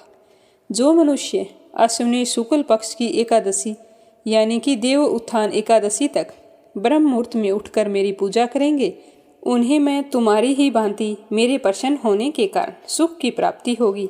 आप लोग जो मेरा अर्घ्य आचमन और जल आदि सामग्री मेरे लिए लेकर आए हैं, वे अनंत गुणों वाली होकर आपका कल्याण करेंगी। शंखासुर द्वारा हरे गए संपूर्ण वेद जल में स्थित हैं। मैं सागर पुत्र शंखासुर का वध करके उन वेदों को अभी ला देता हूँ और आज के बाद से मैं बीज मंत्र और वेदों सहित हर साल कार्तिक के महीने में जल में विश्राम किया करूँगा। अब मैं मत्स्य का रूप धारण करके जल में जाता हूँ। तुम सभी देवता भी मुनीश्वरों के सहित मेरे साथ जल में आ जाना। इस कार्तिक मास में जो श्रेष्ठ मनुष्य प्रातःकाल स्नान करता है, वह यज्ञ के समान पुण्य फल प्राप्त कर लेता है। हे देवेंद्र, कार्तिक मास में व्रत करने वालों को सब प्रकार से धन पुत्र पुत्री आदि देते रहना और उनकी सभी आपत्तियों से रक्षा करना। हे धनपति कुबेर, मेरी आज्ञा के अनुसार तुम उनके धन धान्य की वृद्धि करना, क्योंकि इस प्रकार का आचरण करने वाला मनुष्य मेरा रूप धारण करके जीवन मुक्त हो जाता है। जो मनुष्य इस जन्म से लेकर जीवन के अंत तक विधि पूर्वक इस उत्तम व्रत को करता है, वह आप लोगों का भी पूजनीय होता है। कार्तिक शुक्ल पक्ष की एकादशी तिथि को तुम लोगों ने मुझे जगाया है, इसीलिए यह तिथि मेरे लिए अत्यंत प्रीतिदायिनी और माननीय है। हे देवताओं, यह दोनों व्रत नियम पूर्वक करने से मनुष्य मेरा सानिध्य प्राप्त कर लेता है। इन व्रतों को करने से जो फल मिलता है, वह अन्य किसी व्रत से नहीं मिलता। अतः प्रत्येक मनुष्य को सुखी और निरोग रहने के लिए कार्तिक महात्म्य और एकादशी की कथा सुनते हुए इन सारे नियमों का पालन करना चाहिए। बोलो दामोदर भगवान की जय हो। तो ये था कार्तिक मास महात्म्य। अब अपने सुनते हैं तुलसी माता की कहानी, क्योंकि कार्तिक मास के महात्म्य और स्नान की कथाएं सुनते समय हमें गणेश जी, तुलसी माता और लपसी तपसी की कहानी जरूर सुननी चाहिए। इससे हमें पुण्य फलों की प्राप्ति होती है और पूजा पाठ में हुई भूल चूक के लिए क्षमा प्राप्त होती है। बोलो तुलसी माता की जय हो। कार्तिक का महीना था। गांव की सारी औरतें तुलसी जी को जल सींचने जाया करती थी, तो उनके साथ एक बूढ़ी औरत भी जाती थी। जब वो गांव की औरतें जल सींचती, तो बूढ़ी औरत वहाँ पर बैठी रहती। जब वो सारी की सारी जल सींचकर घर आ जाती, तो बूढ़ी माई खड़ी होकर तुलसी माता से कहती कि हे तुलसी माता, सत की दाता, मैं बिड़ला सींचती हूँ तेरा, तू करना निधार मेरा। हे तुलसी माता, मुझे बहू दे, पीताम्बर की धोती दे, मीठा मीठा घास दे, बैकुंठा का बास दे, चटक की चाल दे, पटक की मोत दे, चंदन का सा काट दे, रानी का सा राज दे, दाल भात का भोजन दे, 11 की मोत दे, कृष्ण जी का कांधा दे। तो जब यह तुलसी माता सुनती तो सोचती कि इसे सब कुछ दे दूंगी, लेकिन भगवान श्री कृष्ण का कांधा कहाँ से दूंगी। तो इस तरह सोचते सोचते तुलसी माता तो सूखने लगी। एक दिन भगवान ने पूछा कि तुलसी, तुम सूख क्यों रही हो। तो तुलसी माता कहने लगी कि एक बुढ़िया रोज यहाँ पर आती है और मुझे कहती है कि हे तुलसी माता, सतगी ताता, मैं बिड़ला सिंचा तेरा, तू कर निधार मेरा, मुझे बहू दे, पीताम्बर की धोती दे, मीठा मीठा घास दे, बैकुंठा में बास दे, चटक की चाल दे, पटक की मोत दे, चंदन का काट दे, रानी सा राज दे, दाल भात का भोजन दे, 11 की मोत दे, कृष्ण जी का कांधा दे। तब आप ही मुझे बताओ कि मैं उसे सब कुछ दे दूंगी, लेकिन कृष्ण का कांधा कहाँ से लाऊंगी। तो तुलसी की बात सुनकर भगवान कहने लगे कि वो चिंता तुम छोड़ दो, तुम हरी भरी हो जाओ, जब वो मरेगी तो मैं अपने आप कांधा देने आ जाऊंगा। तो यह सुनकर तुलसी माता बहुत ही खुश हुई और फिर से हरी भरी हो गई। कुछ समय बाद एकादशी के दिन बुढ़िया मर गई तो गांव के सारे लोग इकट्ठे हो गए। जब बुढ़िया माई को ले जाने लगे तो वह किसी से भी उठाई नहीं जा रही थी। गांव वाले कहने लगे कि यह तो बड़े नियम धर्म वाली थी, कभी भी किसी का इसने बुरा नहीं किया, तो आज ना जाने कौन से पाप कर्म आड़े आ रहे हैं जो ये किसी से भी उठाई नहीं जा रही। अब इसका अंतिम संस्कार कैसे करेंगे। इसी तरह सोच रहे थे कि तभी एक 12 बरस का बालक वहाँ आया। वो कहने लगा कि मुझे इस बुढ़िया के कान में कुछ कहना है, तो ये बुढ़िया माई हल्की हो जाएगी। तो उस बालक की बात सुनकर गांव वाले कहने लगे कि बेटा, यह बुढ़िया माई मर चुकी है, अब इसके कान में कहने से कोई फायदा नहीं है। तो वह बालक बोला कि मुझे एक बार इसके कान में कहने की इजाज़त दें। तभी वहाँ पर एक बुजुर्ग आदमी बैठा था। वो कहने लगा कि इस बच्चे को भी मन के निकाल लेने दो, बच्चों में भगवान होता है। तो वह बालक बुढ़िया माई के पास पहुँचा और जाकर कान में कहने लगा कि बुढ़िया माई, मन के निकाल ले, पीताम्बर की धोती ले, मीठा मीठा घास ले, बैकुंठा का बास ले, चटक की चाल ले, पटक की मोत ले, कृष्ण जी का कांधा ले। तो यह सुनते ही बुढ़िया माई हल्की हो गई। तो गांव वालों ने और श्री कृष्ण भगवान ने बुढ़िया माई को कांधा दिया। इस प्रकार तुलसी माता की पूजा करने से बुढ़िया माई को मुक्ति मिल गई। हे तुलसी माता, सतगी दाता, जो भी आपकी पूजा श्रद्धा भाव से करे उसके सारे मनोरथ पूर्ण करना। जैसे आपने बुढ़िया माई को मुक्ति दी, उसी तरह जो भी आपकी पूजा करे वह अपने जीवन के सारे सुखों का भोग करता हुआ अंत में वैकुंठ धाम को प्राप्त हो, ऐसा आशीर्वाद देना। बोलो तुलसी माता की जय हो। अब अपने सुनते हैं लपसी और तपसी की कहानी।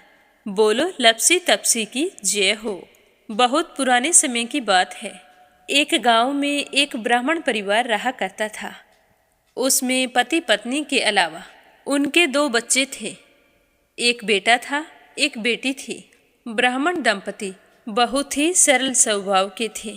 समय मिलने पर प्रभु का स्मरण किया करते थे। उनकी बेटी बहुत ही संस्कारी और सुशील थी, लेकिन उनका बेटा आवारा किस्म का था। वह कोई काम धाम नहीं करता और ना ही कभी अपने माँ बाप का कहना मानता था। समय के साथ दोनों बहन भाई बड़े हो गए। बहन की शादी कर दी गई, पर भाई का वही हाल था। उसके माँ बाप ने उसे समझाया कि बेटा, अब हम वृद्ध हो चले हैं, तुम कोई काम किया करो, लेकिन उस पर उनकी बातों का कोई असर नहीं होता था। तो एक दिन ब्राह्मणी अपने पति से कहने लगी कि स्वामी, आप बिल्कुल काम छोड़ दीजिए। जब घर में कुछ भी नहीं होगा तो यह अपनी जिम्मेदारी समझेगा और काम पर लग जाएगा। तो ब्राह्मण ने दूसरे दिन से काम पर जाना छोड़ दिया। तो यह देखकर उनके बेटे ने कोई काम नहीं किया और चोरी करने चला गया। आते जाते राहगीरों को लूट लेता और उसी से अपने घर का गुजारा किया करता था। तो उसकी लूटने और चोरी करने की आदत से सारे गांव वाले उसे लपसी कहने लगे। तो लपसी की इस हरकत से उसके माँ बाप बहुत ही दुखी रहते थे, पर वह किसी की सुनने के लिए तैयार नहीं था। इसी तरह समय बीतता गया। एक दिन की बात है कि लप्सी एक पीपल के पेड़ पर बैठा था। तभी शिव पार्वती जा रहे थे। पार्वती माता गहनों से लदी हुई थी, तो लप्सी उन्हें देखकर सोचने लगा कि सूरत के कितने गहने हैं। आज ये सारे के सारे लूट लूँगा तो मुझे कई महीनों तक चोरी नहीं करनी पड़ेगी। तो वह लूटने के इरादे से पीपल की ओट में होकर बैठ गया। जैसे ही शिव पार्वती वहाँ से जाने लगे तो लप्सी एकदम से शिव पार्वती के सामने आकर कहने लगा कि जल्दी से जितने सारे गहने पहन रखे हैं उतार दो। तो पार्वती माता कहने लगी कि तुम चोरी क्यों करती हो? तुम्हें पता है चोरी करना पाप है। तो लप्सी कहने लगा कि क्या करूं? घर पर मेरे माँ बाप हैं, मेरी एक भांजी है, उनके लिए दोनों समय भोजन की व्यवस्था कहाँ से करूं? मुझे कोई काम तो आता नहीं है।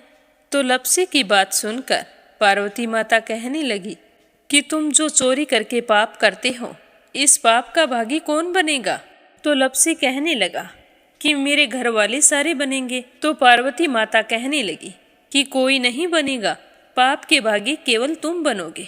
तो लप्सी कहने लगा कि मैं लूट खोस कर उन्हीं के लिए लेकर जाता हूँ, तो पाप के भागी तो उन्हें बनना ही पड़ेगा। तो लप्सी की बात सुनकर पार्वती माता ने हंसकर कहा कि हम यहीं पर बैठे हैं और तुम अपने घर जाओ, अपने घर वालों से पूछो कि कोई तुम्हारे पाप का भागी बनेगा क्या? तो यह सुनकर लप्सी भागा भागा अपने घर आया और अपनी माँ के पास गया और कहने लगा कि माँ, मैं चोरी करके लाता हूँ, राह चलते राहगीरों को लूटता हूँ, तुम्हारे लिए ही तो करता हूँ। तो तुम मुझे एक बात बताओ, चोरी करने से जो पाप लगता है तो आप मेरे पाप के भागी बनोगे? तो लप्सी की बात सुनकर उसकी माँ कहने लगी कि बेटा, मैंने तो तुमसे नहीं कहा कि तुम चोरी करके लाओ, तुम कमा कर लाओ, हमें तो 2 वक्त की रोटी चाहिए, मैं तो तुम्हारी पाप की भागी नहीं बनूंगी। तो माँ के मुंह से इस तरह की बात सुनकर लप्सी तो हैरान हो गया। फिर वह अपने पिताजी के पास गया और जाकर कहने लगा कि पिताजी, मैं जो कुछ भी लूट खोस के लाता हूँ वो आपके लिए ही तो लाता हूँ। देखो मैंने लूट कर कितना धन इकट्ठा कर लिया है, कितने ऐशो आराम है तुम्हारे। अगर मैं चोरी नहीं करता तो क्या ये सब हमें मिलता? पिताजी, मैं तुमसे एक बात पूछता हूँ कि चोरी करने से पाप लगता है, तो उस पाप में आप मेरे भागीदार बनोगे क्या? तो लप्सी की बात सुनकर उसके पिताजी कहने लगे कि बेटा, मैंने नहीं कहा कि तुम चोरी करके लाओ, तुम कमा कर लाओ, मैं तुम्हारे पाप का भागी नहीं बनूंगा। तो माँ बाप के मुंह से इस तरह की बात सुनकर वह बहुत ही उदास हुआ और सोचने लगा कि मैं कितने महीनों से चोरी कर रहा हूँ, ना जाने मुझ पर कितना पाप चढ़ गया है, और ये तो बोल रहे हैं कि पाप के भागी हम नहीं बनेंगे, तो अब क्या होगा? तो वह बड़े ही दुखी मन से शिव पार्वती से मिलने के लिए चल पड़ा। जैसे ही घर से बाहर निकलने लगा तो उसकी छोटी सी भांजी दरवाजे पर खेल रही थी। उसे पता नहीं था कि पाप पुण्य क्या होता है, तो वो कहने लगी कि मामा, पाप की भागी मैं बनूंगी। तो उसके इस तरह कहते ही लप्सी ने उसे गोद में उठाया और चल पड़ा। शिवजी भगवान और पार्वती माता के पास जाकर कहने लगा कि घर वालों ने पाप का भागी बनने से मना कर दिया है और एक यही है जो पाप की भागी बनने को तैयार है। फिर लप्सी बड़े ही दीन स्वर में कहने लगा कि हे भगवान, मैं समझ गया हूँ कि चोरी करना पाप है। आज तक जो मैंने काम किया वो बहुत ही गलत था, लेकिन अब मैं इसका प्रायश्चित करना चाहता हूँ। अब तुम ही बताओ, मुझे मेरे पापों से मुक्ति कैसे मिलेगी? तो उसकी बात सुनकर शिव पार्वती बहुत ही खुश हुए और लप्सी को कच्चे सूत का एक छोटा सा गोला देते हुए कहा कि लप्सी, ये सूत लो और इस पीपल के चारों ओर परिक्रमा लगाओ। जब यह सूत समाप्त हो जाएगा तब तुम्हारे सारे पाप नष्ट हो जाएंगे। तो यह सुनकर लप्सी बहुत ही खुश हुआ। सोचने लगा कि छोटा सा गोला है, अभी लपेट कर घर चला जाऊंगा, उसके बाद में कभी कोई पाप नहीं करूंगा। फिर उसने अपनी बांजी को कंधे पर बैठाया और पीपल की परिक्रमा लगानी शुरू कर दी। अब भगवान का वह सूत खत्म कहाँ होने वाला था। लपसी चक्कर लगाता गया पर वह सूत खत्म नहीं हुआ। चक्कर लगाते लगाते 1 महीने, 6 महीने, साल, पूरे 12 साल बीत गए पर वह सूत खत्म नहीं हुआ। 12 साल बाद एक बार फिर शिव पार्वती जी वहाँ से गुजर रहे थे तो पार्वती माता ने कहा कि स्वामी चलो लपसी को चलकर देखते हैं। तो शिव जी कहने लगे, वो चोरी करने वाला, लूटने वाला कब का चला गया होगा। तो पार्वती माता कहने लगी कि नहीं स्वामी, चलकर देखने में क्या जाता है, चलो एक बार देखते हैं। तो शिव पार्वती जी जैसे ही पीपल वृक्ष के पास आए तो देखा कि लपसी तो अब भी चक्कर लगा रहा है। वहाँ चारों ओर गहरी खाई हो गई है और लपसी की बड़ी बड़ी दाढ़ी, मूंछें, नाखून बढ़ गए हैं। तो यह देखकर पार्वती माता ने कहा कि देखो स्वामी, आप तो कह रहे थे कि वो कब का ही चला गया, देखो इसके मन में सच्ची भक्ति है। तो पार्वती की बात सुनकर शिवजी ने कहा कि चलो अभी देख लेता हूँ। तो यह कहकर शिवजी ने एक सोने का कड़ा लपसी के आगे फेंक दिया। तो लपसी ने झट से उसके ऊपर पैर कर लिया। फिर अचानक से उसका ध्यान शिव पार्वती जी की ओर गया तो वो हाथ जोड़कर कहने लगा कि भगवान, अब तो मेरे पाप समाप्त हो गए होंगे, आप मुझे यहाँ से जाने की आज्ञा दीजिए, आपका यह सूत अभी तक खत्म नहीं हुआ है।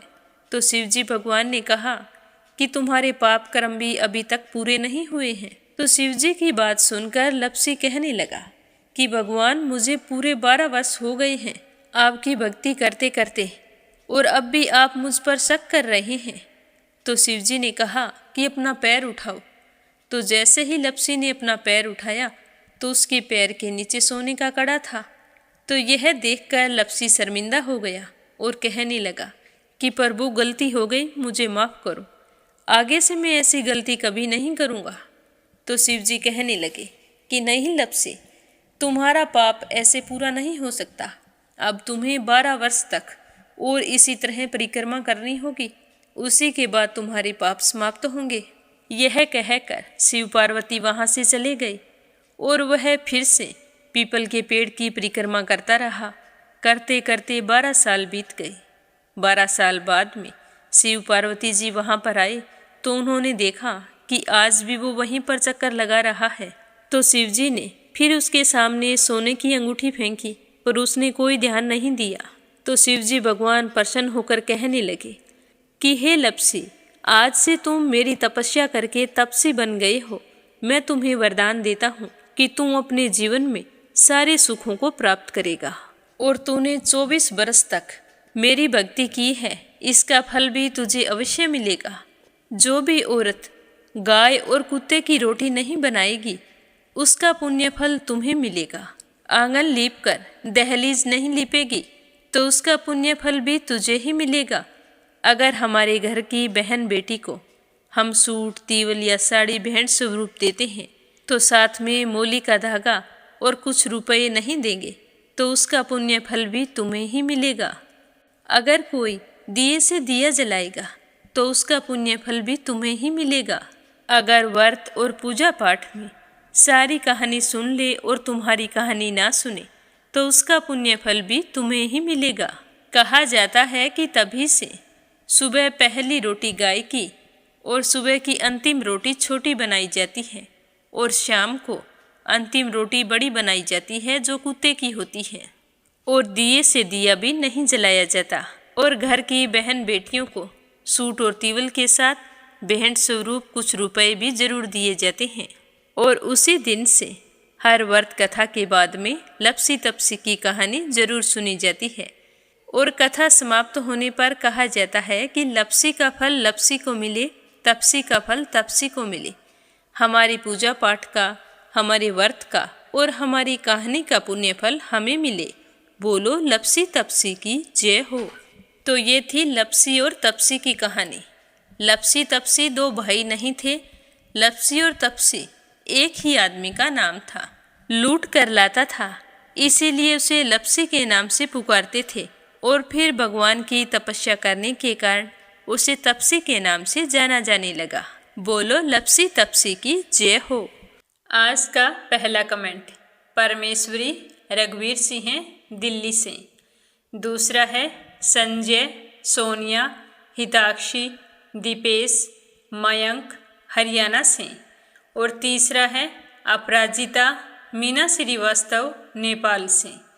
आशा शर्मा, विष्णु, ज्योति, अंशु भीलवाड़ा से। सरला रानी करणपुर से। कमला गुरुग्राम से। रवि सैनी, सीमा सैनी मलियाना से। संजू सैनी, सुनीता सैनी सेखाड़ा से। नीलम जायसवाल हैदराबाद से। रितु मिश्रा गाजियाबाद से। रेखा धर्मेंद्र शर्मा जयपुर से। निर्मला सिसोदिया दिल्ली से। अंजना सरस्वती आर्यन उद्धव आचार्य नेपाल से। प्रोमिला रानी विश्वास, सुधीर, राजेश, संजय, सुनीता पंवार, कृषु पंवार मध्य प्रदेश से।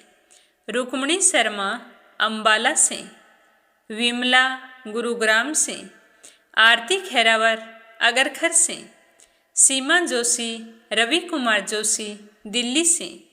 संगीता अग्रवाल, कमला देवी अग्रवाल दुलिया महाराष्ट्र से। यूएन तिवारी, इंदिरा तिवारी लखनऊ से।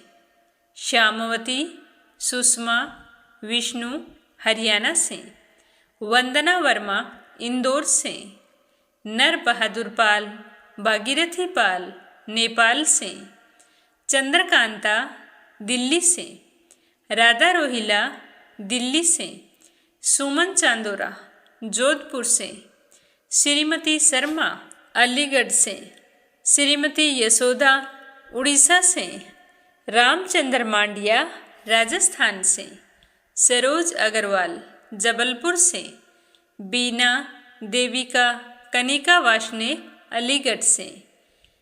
कोमल निर्मल मुंबई मीरा रोड से। मीरा अग्रवाल बंगाल से। अनिल कुमार टिहरी करनाल से। मैना देवी हिसार से। इंदु अमित कुमार दिल्ली से। सुनीता रानी मेरठ से।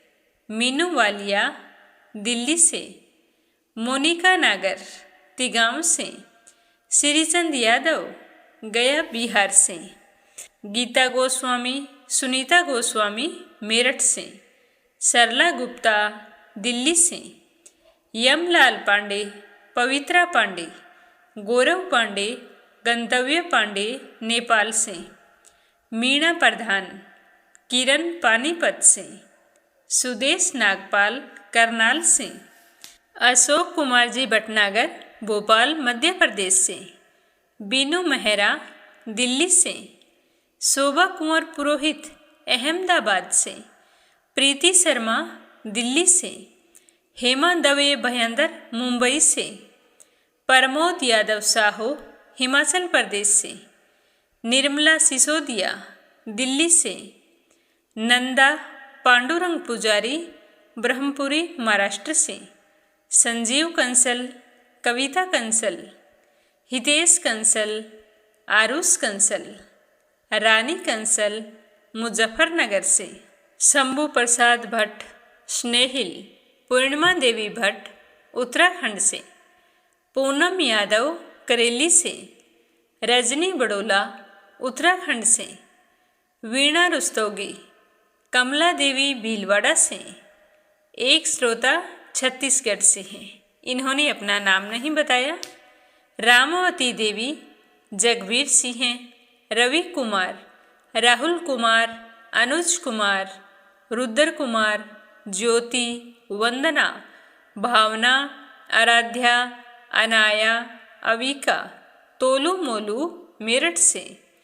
के लक्ष्मण दास उमरकोट से। नीतू भार्गव जोधपुर से। श्रद्धा चौधरी लखनऊ से। निर्मला पांचाल करनाल से। जानवी मिश्रा, सचिन मिश्रा, सोनम मिश्रा, सीता मिश्रा, राधिका मिश्रा, माधवी मिश्रा, गौरी मिश्रा बाराबंकी से। रिधिमा परमिला, सुरेश यादव धामतरी से। क्षमा परतुल वडोदरा से। राधा बिष्ट बुराड़ी से। रजनी बड़ोला प्रयागराज से आपने पूछा है कि एकादशी और दशमी को एक समय भोजन दोपहर में करती हूँ तो कार्तिक मास में रात का भोजन कैसे करूँ। तो इसके लिए आपको, अगर आप पूरे नियम से तारा भोजन कर रही हैं तो आपको इसमें तुलसी नारायण व्रत रखना होगा, जिसमें नवमी के दिन तारों की छाँव में भोजन किया जाता है और फिर दशमी और एकादशी के दिन भोजन नहीं किया जाता। द्वादशी के दिन ही पहले ब्राह्मण को भोजन करवाया जाता है, फिर खुद फल आहार और दूध दही ले सकते हैं। फिर द्वादशी की रात्रि को तारे उदय होने पर ही व्रत किया जाता है। कार्तिक माह में व्रत के अलग अलग नियम होते हैं। नारायण तारायण व्रत, तारा भोजन, छोटी सांखली, एकातर व्रत और चंद्रायन व्रत, तुलसी नारायण व्रत, आलूना पाव भरखाना, छोटी पंचतीर्थिया व्रत और पंचतीर्थिया। इन व्रतों के बारे में मैं आपको कल विस्तार से बताऊंगी। गीता सैनी करनाल से, शांताबेन वाघेला गुजरात के मंडल से, सीमा ब्रिजवासी सरोज गुरुग्राम से, सावित्री ईश्वरलाल रामचंदानी गाजियाबाद से, शशि संकल्प शामली से, सुनीता गोयल उत्तराखंड से, दीपिका यादव रायपुर से, खुशबू अग्रवाल, देवी सिंह कार्तिक, पायल, सौम्या, उमा रघुवंशी गजबा सौदा से, किरण सिंह, शीला बहन जयपुर से, पूजा पाठक उत्तराखंड देहरादून कोशानी से, मनीषा, अपराजिता, मधुलिका, अनुभव, सारिका, सावित्री भोपाल से, शशि वर्मा वाराणसी से, रवि विश्वकर्मा बिलासपुर से, सीताराम जायसवाल, शकुंतला जायसवाल वाराणसी से, जयश्री पंवार, गोरखनाथ पंवार महाराष्ट्र से, कमलेश लाल रुड़की से, फ्लैश कुमार शर्मा बुराड़ी से, निकिता सेजवानी, पवन सेजवानी, करण सेजवानी, पायल सेजवानी, विशाल सेजवानी अहमदाबाद से, सम्मन प्रसाद दिल्ली से, सफला दास लखनऊ से, श्वेता बिश्नोई गंगानगर से। आप सभी श्रोताओं का बहुत बहुत धन्यवाद। हमेशा अपना सहयोग यूं ही बनाए रखना और कार्तिक मास में प्रस्तुत होने वाली इन कथाओं को ज़्यादा से ज़्यादा कार्तिक स्नान करने वाले विष्णु भक्तों में शेयर करना, ताकि श्री हरि का आशीर्वाद हम सब पर हमेशा बना रहे। मंगल कामना के साथ ओम नमः शिवाय। हर हर महादेव।